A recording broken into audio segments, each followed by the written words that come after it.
ಬ್ರೇಕ್ನ ನಂತರ ಹಾಟ್ ನ್ಯೂಸ್ಗೆ ಮತ್ತೊಮ್ಮೆ ಸ್ವಾಗತ. ಇವತ್ತು ಸಂಜೆಯಷ್ಟೇ ಬಳ್ಳಾರಿಯಿಂದ ಬಂದಿರುವಂಥ ಕಳವಳಕಾರಿ ಸುದ್ದಿ ಇದು. ಸಂಜೆ 4 ಗಂಟೆ ಸುಮಾರಿಗೆ ವೇಶ್ಯಾವಾಟಿಕೆ ನಡೀತಿತ್ತು ಅನ್ನೋ ಆರೋಪದ ಮೇಲೆ ಒಂದು ಮನೆಗೆ ನುಗ್ಗಿದಂಥ ಒಂದು ಗುಂಪು ಅಲ್ಲಿದ್ದಂಥ ಯುವಕ ಯುವತಿಯ ಮೇಲೆ ಮನಸ್ಸಿಗೆ ಬಂದಂತೆ ಹಲ್ಲೆ ನಡೆಸಿರುವಂಥದ್ದು. ಆದರೆ ಈ ಬಗ್ಗೆ ಅವರಿಬ್ಬರನ್ನ ಮಾತಾಡಿಸಿದಾಗ ಸಂಸದರ ಬೆಂಬಲಿಗರ ವಿರುದ್ಧ ನಾವೊಂದು ದೂರನ್ನು ಕೊಟ್ಟಿದ್ವಿ, ಆ ದೂರಿನ ಪ್ರತೀಕಾರವಾಗಿ ಈ ದಾಳಿ ನಡೆದಿದೆ ಅನ್ನುವಂಥ ಪ್ರತಿ ಆರೋಪವನ್ನು ಮಾಡಿದ್ದಾರೆ. ಒಟ್ಟಾರೆಯಾಗಿ ಘಟನೆಯನ್ನು ನೋಡಿದ್ರೆ ಅಲ್ಲಿ ವೇಶ್ಯಾವಾಟಿಕೆ ನಡೀತಿತ್ತೋ ನಡೀತಿಲ್ವೋ ಅನ್ನುವಂಥದ್ದು ಪೊಲೀಸ್ ತನಿಖೆಗೆ ಬಿಟ್ಟಂಥ ವಿಷಯ. ಆದರೆ ಸಂಸದರ ಬೆಂಬಲಿಗರು ಅಂತ ಆರೋಪಿಸಲಾಗ್ತಾ ಇರುವ ಜನ ಕಾನೂನನ್ನು ಕೈಗೆ ತೆಗೆದುಕೊಂಡಿರುವಂಥದ್ದು ಬಹಳ ಸ್ಪಷ್ಟವಾಗಿ ಗೊತ್ತಾಗ್ತಾ ಇರುವಂಥದ್ದು.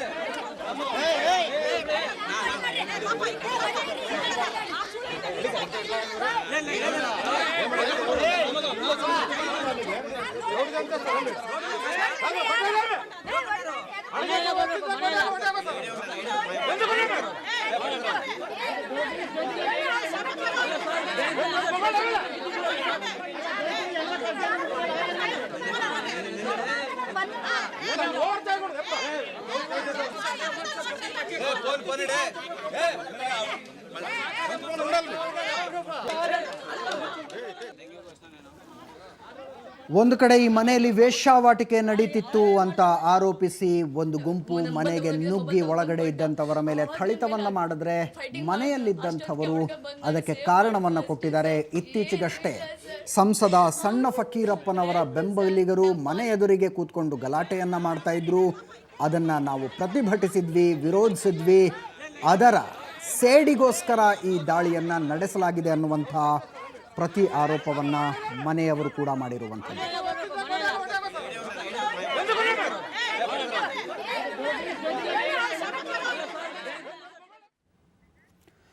ಈ ಬಗ್ಗೆ ಹೆಚ್ಚಿನ ಮಾಹಿತಿ ಕೊಡೋದಕ್ಕೆ ಬಳ್ಳಾರಿಯಿಂದ ನಮ್ಮ ರಿಪೋರ್ಟರ್ ಗುರುರಾಜ್ ಹೂಗಾರ್ ನೇರ ಸಂಪರ್ಕದಲ್ಲಿದ್ದಾರೆ. ಗುರುರಾಜ್, ನಿಜಕ್ಕೂ ಆಗಿರುವಂಥದ್ದೇನು?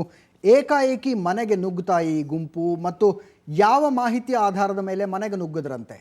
ಏನು ಸ್ಪಷ್ಟೀಕರಣ ಕೊಡ್ತಾರೆ ಇವರ ಮೇಲೆ ಹಲ್ಲೆಯನ್ನು ನಡೆಸಿದಂಥವರು?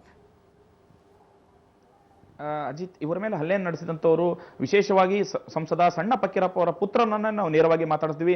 ಅವ್ರು ಹೇಳಿದ್ದು, ಈ ಯುವತಿ ಏನಿದ್ದಾಳೆ ವೇಶ್ಯಾವಾಟಿಕೆಯನ್ನು ನಡೆಸ್ತಾ ಇದ್ದಾಳೆ, ಇದರಿಂದಾಗಿ ಈ ಬಡಾವಣೆಯಲ್ಲಿ ಸಾರ್ವಜನಿಕರು ಏನಂದ್ರೆ ತಲೆ ಎತ್ಕೊಂಡು ತಿರುಗಲಿಕ್ಕೆ ಸಾಧ್ಯವಾಗ್ತಾ ಇಲ್ಲ. ಹಾಗಾಗಿ ಇದನ್ನ ನೋಡಿ ರೋಸಿ ಹೋಗಿ ನಾವು ಇವತ್ತೇನು ಯುವತಿಯ ಮನೆಗೆ ಬಂದಿದ್ದ ಆ ಸಂದರ್ಭದಲ್ಲಿ ಅದನ್ನ ರೆಡ್ ಹ್ಯಾಂಡ್ ಆಗಿ ಹಿಡಿದ್ಬಿಟ್ಟು ನಾವು ಈ ಹಲ್ಲೆಯನ್ನ ನಡೆಸಿದೀವಿ, ಅವನ ಕಂಬಕ್ಕೆ ಕಟ್ಟಿ ಹೊಡೆದಿದ್ದೀವಿ ಅನ್ನುವಂಥ ಮಾತನ್ನು ಕೂಡ ಸಂಸದರ ಪುತ್ರನೇ ಸ್ವತಃ ಒಪ್ಪಿಕೊಂಡಿದ್ದಾರೆ. ಆದ್ರೆ ಈ ಪ್ರಕರಣವನ್ನ ಸಂಪೂರ್ಣವಾಗಿ ಗಮನಿಸಿದ್ರೆ ಇಲ್ಲಿ ಒಂದು ವಿಶೇಷತೆ ಏನಂತ ಹೇಳಿದ್ರೆ, ಈ ಪ್ರಕರಣದಲ್ಲಿ ಒಂದು ಹಳೆ ನೀವು ಹೇಳೋ ಪ್ರಕಾರ ಈ ಹಲ್ಲೆಯಲ್ಲಿ ಸಂಸದರ ಪುತ್ರ ನೇರವಾಗಿ ಭಾಗವಹಿಸಿದ್ದ ಅನ್ನುವಂಥದ್ದ, ಅಥವಾ ಅದಕ್ಕೆ ಕೇವಲ ಅಂದ್ರೆ ನಮ್ಮ ಕಡೆಯವರು ಮಾಡಿದ್ದು ಅನ್ನುವ ರೀತಿಯಾಗಿ ಹೇಳಿಕೆಯನ್ನ ಕೊಟ್ರ? ಹೇಗೆ ನೇರವಾಗಿ ಭಾಗವಹಿಸಿದ್ರ? ಅಜಿತ್, ಅವ್ರು ಹೇಳಿದ್ದು ನೇರವಾಗಿ ಭಾಗವಹಿಸಿದ್ದಾಗಿ. ಜೊತೆಗೆ ನಾವೇನ ಚಿತ್ರೀಕರಣವನ್ನ ತೋರಿಸ್ತಾ ಇದೀವಿ, ಆ ವಿಜುವಲ್ ಅಲ್ಲಿ ಕೂಡ ಸಂಸದರ ಪುತ್ರ ಆ ಹಲ್ಲೆ ನಡೆಸುವಂತ ಸಂದರ್ಭದಲ್ಲಿದ್ದಾರೆ. ಜೊತೆಗೆ ಸಂಸದರ ಪುತ್ರಿ ಕೂಡ ಇದ್ದಾರೆ, ನೀವು ನೋಡ್ತಿರ್ಬೋದು. ಅವನ್ನ ಬಿಡಿಸಿಕೊಳ್ಳುವಂತ ಒಂದು ಕೆಲಸವನ್ನ ಮಾಡ್ತಾ ಇದ್ದಾರೆ. ಆ ಸಂದರ್ಭದಲ್ಲಿ ಸಂಸದರ ಪುತ್ರಿ ಕೂಡ ಆ ಒಂದು ಘಟನೆಯಲ್ಲಿ ಭಾಗಿಯಾಗಿದ್ರು. ಅವರೆಲ್ಲರೂ ಕೂಡ ದಾಳಿಯನ್ನ ನಡೆಸಿದ್ದು ಆ ಚಿತ್ರದಲ್ಲಿ ನೀವು ಸ್ಪಷ್ಟವಾಗಿ ನಾವು ವಿಡಿಯೋ ತುಣುಕಲ್ಲಿ ನೋಡಬಹುದು. ಈ ಘಟನೆಗೆ ಪ್ರಮುಖ ಕಾರಣ ಏನಂತ ಹೇಳಿದ್ರೆ, ಇವರು 4 ದಿನದ ಹಿಂದೆ ಈ ಯುವತಿ ಒಂದು ದೂರನ್ನ ಕೊಟ್ಟಿದ್ಲು. ಕೌಲ್ ಬಜಾರ್ ಪೊಲೀಸ್ ಠಾಣೆಯಲ್ಲಿ ಸಂಸದರ ಬೆಂಬಲಿಗ ಸುರೇಶ್ ಅನ್ನೋರ ವಿರುದ್ಧ ದೂರನ್ನ ಕೊಟ್ಟಿದ್ಲು. ಅವರು ಈ ದಿನನಿತ್ಯ ನಮ್ಮ ಮನೆ ಒಂದು ಕುಂತು ಸಿಗರೇಟ್ ಸೇರ್ತಾರೆ, ಗಲಾಟೆ ಮಾಡ್ತಾರೆ, ಹಾಗಾಗಿ ನಮ್ಗೆ ಇವರಿಂದ ರಕ್ಷಣೆ ಕೊಡಿ ಅನ್ನುವಂತ ದೂರನ್ನ ಕೊಟ್ಟಿದ್ರು. ಆ ದೂರ ನಂತರ ಕೌಲ್ ಬಜಾರ್ ಪೊಲೀಸರು ಆ ಸುರೇಶನನ್ನ ಬಂಧಿಸಿ ಠಾಣೆಗೆ ಕೂಡ ಕರೆದೊಯ್ದಿದ್ರು. ಇದಕ್ಕೆ ಪರವಾಗಿ ಈ ಸಂಸದರ ಬೆಂಬಲಿಗರು ಮತ್ತು ಅವ್ರ ಪುತ್ರ ಮತ್ತು ಅವ್ರ ಪುತ್ರಿ ಕುಟುಂಬದವರು ಎಲ್ಲರೂ ಸೇರ್ಕೊಂಡು ಈ ದಾಳಿಯನ್ನ ನಡೆಸಿದ್ದಾರೆ ಅಂತೇಳಿ ಆ ಯುವತಿಯ ಕುಟುಂಬದವರು ಮತ್ತು ಯುವತಿ ಆರೋಪ ಮಾಡ್ತಾ ಇದ್ದಾರೆ. ಒಟ್ಟಾರೆ ಈ ಘಟನೆಯನ್ನ ಗಮನಿಸಿದ್ರೆ ಈ ನೈತಿಕ ಪೊಲೀಸ್ ಗಿರಿಯನ್ನ ತೋರಿಸುವಂತಹ ಅಗತ್ಯ ಇತ್ತ ಅನ್ನುವಂಥ ಪ್ರಶ್ನೆ ಕೂಡ ಈಗ ಉದ್ಭವ ಆಗುತ್ತೆ ಅಜಿತ್. ಯಾಕಂದ್ರೆ ಒಂದು ವೇಳೆ ವೇಶ್ಯಾವಾಟಿಕೆ ನಡೀತಿದ್ದೇ ಹಾಗಿದ್ರೆ ಪೊಲೀಸರಿಗೆ ಹಿಡ್ಕೊಳ್ಬಹುದಾಗಿತ್ತು.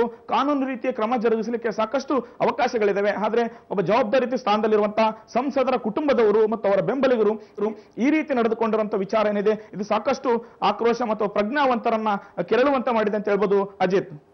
ಇದು ಕೇವಲ ನೈತಿಕ ಪೊಲೀಸ್ಗಿರಿ ಅಂತ ಅನ್ನಿಸ್ತಾ ಇಲ್ಲ ಗುರುರಾಜ್. ಮೇಲ್ನೋಟಕ್ಕೆ ನೋಡಿದರೆ ಹಾಡೇ ಹಗಲೇ ನಡೆದಂಥ ಗೂಂಡಾಗಿರಿ ಅಂತ ಅನ್ನಿಸ್ತಾ ಇದೆ. ಇಂಥ ಘಟನೆಗಳಲ್ಲಿ ನಡೀತಾ ಇರ್ತವ ಬಳ್ಳಾರಿಯಲ್ಲಿ ಹೇಗೆ?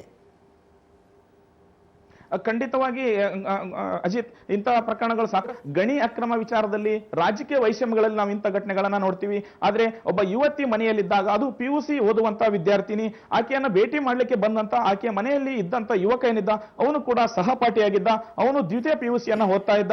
ಹಾಗಾಗಿ ಆ ರೀತಿ ವೇಶ್ಯಾವಾಟಿಕೆ ನಡೀತಿತ್ತು ಅನ್ಲಿಕ್ಕೆ ಅಲ್ಲಿ ಯಾವುದೇ ರೀತಿ ಪೊಲೀಸರಿಗೆ ಇದುವರೆಗೆ ಕೂಡ ಇಲ್ಲಿಯವರೆಗೆ ಯಾವುದೇ ರೀತಿ ಸಾಕ್ಷ್ಯಾಧಾರಗಳು ಸಿಕ್ಕಿಲ್ಲ. ಈಗಾಗಲೇ ಪೊಲೀಸ್ ಠಾಣೆಗೆ ಕೂಡ ಆ ಕುಟುಂಬ ದೂರನ್ನು ಕೂಡ ಕೊಟ್ಟಿದೆ. ಆ ಯುವತಿಯನ್ನ ಹಲ್ಲೆ ಒಳಗಾದಂತ ಯುವತಿಯನ್ನ ವೈದ್ಯಕೀಯ ಚಿಕಿತ್ಸೆಗೆ ವಿಮ್ಸ್ ಕೂಡ ದಾಖಲು ಮಾಡಲಾಗಿತ್ತು. ಈಗಾಗಲೇ ಕೌಲ್ ಬಜಾರ್ ಠಾಣೆಗೆ ಜಿಲ್ಲಾಧಿಕಾರಿ ಅದಿತಾ ಅಮ್ಲನ್ ಬಿಶ್ವಾಸ ಕೂಡ ಭೇಟಿ ಕೊಟ್ಟಿದ್ದಾರೆ. ಜಿಲ್ಲಾ ಪೊಲೀಸ್ ವರಿಷ್ಠಾಧಿಕಾರಿ ಕೂಡ ಭೇಟಿ ಕೊಟ್ಟಿದ್ದಾರೆ. ಪ್ರಕರಣವನ್ನ ತುಂಬಾ ಗಂಭೀರವಾಗಿ ಪರಿಗಣಿಸಿದ್ದಾರೆ. ಹಾಗಾಗಿ ಈ ಯುವತಿಯ ಮೇಲೆ ಏನು ನೇರವಾಗಿ ನುಗ್ಗಿ ಕಂಬಕ್ಕೆ ಕಟ್ಟಿ ಹಲ್ಲೆ ನಡೆಸಿರುವಂತಹ ಪ್ರಕರಣ ಇದೆ, ಸಾಕಷ್ಟು ಚರ್ಚೆಗೆ ಗ್ರಾಸವಾಗಿದೆ. ಅಜಿತ್, ಗುರುರಾಜ್, ಸಂಸದರ ಮಗ ಮತ್ತು ಮಗಳು ಇಬ್ಬರೂ ಆ ಯುವತಿಯ ಮನೆಗೆ ಬರ್ತಾರೆ, ಅಲ್ಲಿ ಹಲ್ಲೆಯನ್ನು ನಡೆಸ್ತಾರೆ ಅನ್ನೋದಾದರೆ ಸಂಸದರ ಮನೆ ಪಕ್ಕದ ಮನೆನ ಇವ್ರದು ಅಥವಾ ಹತ್ತಿರದಿಂದ ಬಲ್ಲಂಥವರ? ಸಂಸದರ ಮನೆಗೂ ಇವರ ಮನೆಗೂ ಎಷ್ಟು ದೂರ ಇದೆ? ಮತ್ತು ಈಕೆ ಒಂದು ವೇಳೆ ಇವರು ಆರೋಪಿಸುವ ಹಾಗೆ ಅಲ್ಲಿ ಅಕ್ರಮ ಚಟುವಟಿಕೆ ನಡೀತಿತ್ತು ಅನ್ನೋದಾದರೆ ಸಂಸದರ ಮಕ್ಕಳು ಅದರಿಂದ ಯಾವ ರೀತಿಯಾಗಿ ಅವರ ಮೇಲೆ ಒಂದು ಪ್ರಭಾವ ಆಗಿತ್ತು ಅಂತ ಅನಿಸುತ್ತೆ ನಿಮಗೆ? ಅಜಿತ್, ಏನಂತ ಹೇಳಿದ್ರೆ ಈ ಘಟನೆ ನಡೆದಂತ ಯುವತಿ ವಾಸ ಮಾಡುವಂತ ಶ್ರೀಲಕ್ಷ್ಮಿ ಮನೆಯಿಂದ ಸಂಸದರ ಮನೆ ದೂರ ಏನಿಲ್ಲ, ಸುಮಾರು ಒಂದು 50 ರಿಂದ 60 ಮೀಟರ್ ಅಂತರದಲ್ಲೇ ಸಂಸದರ ಮನೆ ಇದೆ. ಆ ಒಂದೇ ವಾಡಿಯಲ್ಲಿರುವಂತಹ ನಿವಾಸಿಗಳು ಇವರೆಲ್ಲರೂ ಕೂಡ ಕೋಟೆ ಪ್ರದೇಶದಲ್ಲಿ ಈ ಮನೆ ಬರುತ್ತೆ. ಅಲ್ಲಿ ಈ ಯುವತಿ ಮನೆ ಕೂಡ ಸಾಕಷ್ಟು ಅಂದ್ರೆ 4-5 ಮನೆಗಳನ್ನ ಈ ಯುವತಿಗೆ ಬಾಡಿಗೆಯನ್ನ ಕೊಟ್ಟಿದ್ದಾರೆ ಯುವತಿ ಕುಟುಂಬದವರು. ಹಾಗಾಗಿ ಅವ್ರು ಹೇಳೋ ಪ್ರಕಾರ ನಾವು ಈ ಬಹಳ ದಿನಗಳ ಹಿಂದೆನೆ ನಮ್ಗೆ ಕುಟುಂಬದವ್ರ ಕಡೆಯಿಂದ ವೈಮನಸ್ಸಿತ್ತು ಅನ್ನುವಂತ ಮಾತನ್ನ ಹೇಳ್ತಾ ಇದ್ದಾರೆ. ಈ ಬಗ್ಗೆ ಸಂಸದರು ಏನಾದ್ರು ಪ್ರತಿಕ್ರಿಯೆಗೆ ಸಿಕ್ರ? ಸಂಸದ ಸಣ್ಣ ಫಕೀರಪ್ಪನವ್ರು ಏನಾದ್ರು ಪ್ರತಿಕ್ರಿಯೆಗೆ ಸಿಕ್ರ ಇದ್ರ ಬಗ್ಗೆ? ಅಜಿತ್, ಇದುವರೆಗೆ ಕೂಡ ನಾವು ಸಂಸದರನ್ನ ಸಂಪರ್ಕಿಸಿದ್ವಿ, ಆದ್ರೆ ದೂರವಾಣಿಯಲ್ಲಿ ಅವರು ಸಂಪರ್ಕವನ್ನ ಸಾಧ್ಯವಾಗ್ತಾ ಇಲ್ಲ. ಆದ್ರೆ ಅಲ್ಲಿ ಸಂಸದರ ಪುತ್ರ ಘಟನೆ ನಡೆದಂತ ಸಂದರ್ಭದಲ್ಲಿ ಅವ್ರು ಹೇಳಿದ್ದು ಮಾತ್ರ ನಮಗೆ ಇದುವರೆಗೆ ಖಚಿತವಾದಂತ ಒಂದು ಮಾಹಿತಿ ಏನಂತ ಹೇಳಿದ್ರೆ, ಇಲ್ಲಿ ವೇಶ್ಯಾವಾಟಿಕೆ ನಡೀತಾ ಇತ್ತು, ಇದರಿಂದ ನೋಡಿ ರೋಸಿ ಹೋಗಿದ್ದೀವಿ, ಹಾಗಾಗಿ ನಾವು ಈ ದಾಳಿಯನ್ನ ನಡೆಸಿದೀವಿ ಅನ್ನುವಂಥದ್ದನ್ನ ಸ್ವತಃ ಸಂಸದರ ಪುತ್ರ ಒಪ್ಕೊಂಡಿದ್ದಾರೆ. ಆದ್ರೆ ಸಂಸದರು ಇದುವರೆಗೆ ನಮ್ಮ ಸಂಪರ್ಕಕ್ಕೆ ಸಿಕ್ಕಿಲ್ಲ. ಅಜಿತ್, ಧನ್ಯವಾದ ಗುರುರಾಜ್ ನಿಮ್ಮ ಎಲ್ಲ ಮಾಹಿತಿಗಾಗಿ. ಮಾನ್ಯ ಸಂಸದರೇ, ಬಳ್ಳಾರಿಯಲ್ಲಿ ಪೊಲೀಸರಿದ್ದಾರೆ, ಅವರ ಕೈಯಲ್ಲಿ ಲಾಠಿಗಳಿವೆ, ಅವರು ಕೂಡ ಕಾನೂನನ್ನು ಪರಿಪಾಲನೆ ಮಾಡೋದಕ್ಕೆ ಇರುವಂಥವರು. ಒಂದು ಮನೆಯಲ್ಲಿ ಅಕ್ರಮ ಚಟುವಟಿಕೆ ನಡೀತಿತ್ತು ಅನ್ನುವಂಥ ಮಾಹಿತಿ ನಿಮ್ಮ ಬೆಂಬಲಿಗರಿಗೆ, ಮಗನಿಗೆ, ಮಗಳಿಗೆ ಬಂದರೆ ಅದರ ಅರ್ಥ ಅವರು ಸೈನ್ಯ ಕಟ್ಕೊಂಡು ಹೋಗಿ, ಗ್ಯಾಂಗ್ ಕಟ್ಕೊಂಡು ಹೋಗಿ ಆ ಮನೆ ಮೇಲೆ ದಾಳಿ ಮಾಡೋದು ಅಂತಲ್ಲ. ಮತ್ತು ಈ ಪ್ರಕರಣದಲ್ಲಿ ಇದು ಶುದ್ಧ ಸೇಡಿಗಾಗಿ ನಡೆದಂಥ ದಾಳಿ ಅನ್ನೋದನ್ನು ವಾದಿಸೋದಕ್ಕೆ ಸಾಕಷ್ಟು ಸಾಕ್ಷಿಗಳಿವೆ. ಯಾವುದಕ್ಕೂ ಪೊಲೀಸರು ಈ ವಿಷಯದಲ್ಲಿ ಸೂಕ್ತವಾದ ತನಿಖೆ ಮಾಡಬೇಕು.